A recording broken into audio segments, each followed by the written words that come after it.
AT&T shares jumping this morning after news Elliott Management has taken a stake in the company. Let's get down to the New York Stock Exchange, where Jim Cramer is standing by. And Jim, what do you think?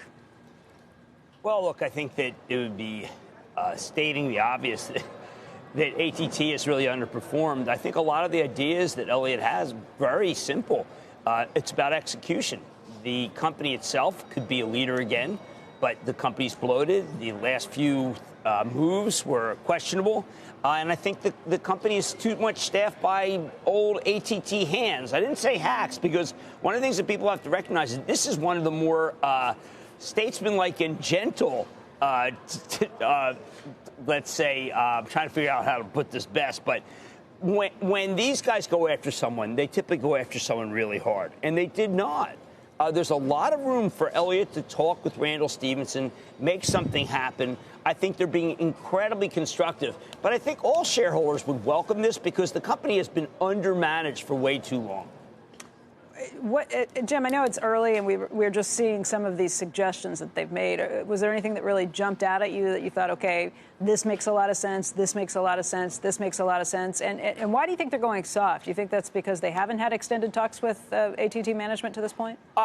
They haven't, and I do think that their ideas for DirecTV, which is the real bleeder, although not as bad as even there. They're not saying it's a disaster. They're saying it was ill-advised. Anything they do with DirecTV would be very positive. But, I mean, really, when you go over what they're saying, it just seems as if the company just piled on a lot of different assets, but really didn't keep the right people, and it has made it so that they could take down such huge amount of costs, even just half of the cost that Verizon just takes out regularly, and really be back in the game. So I thought a very constructive set of comments. If I were Randall Stephenson, I would sit down with these guys. I'd try to change the board to have much more, many people who recognize, I guess, entertainment more, because the last two acquisitions are really not in the sweet spot of what Randall Stephenson knows best. You know, somebody earlier suggested, even if it was Greenblatt who was running Time Warner, that'd be great. He's there anyway. Maybe he's doing some of those things. What do you think? Well, maybe, but the turnover here is really outrageous.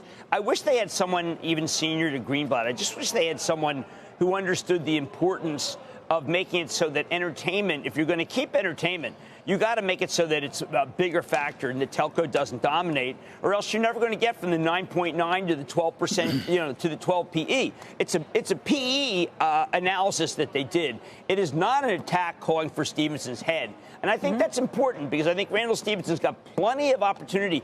I would bring a couple of their guys on the board and let them have a shot at really trying to make this so that there's a reorganization that's meaningful.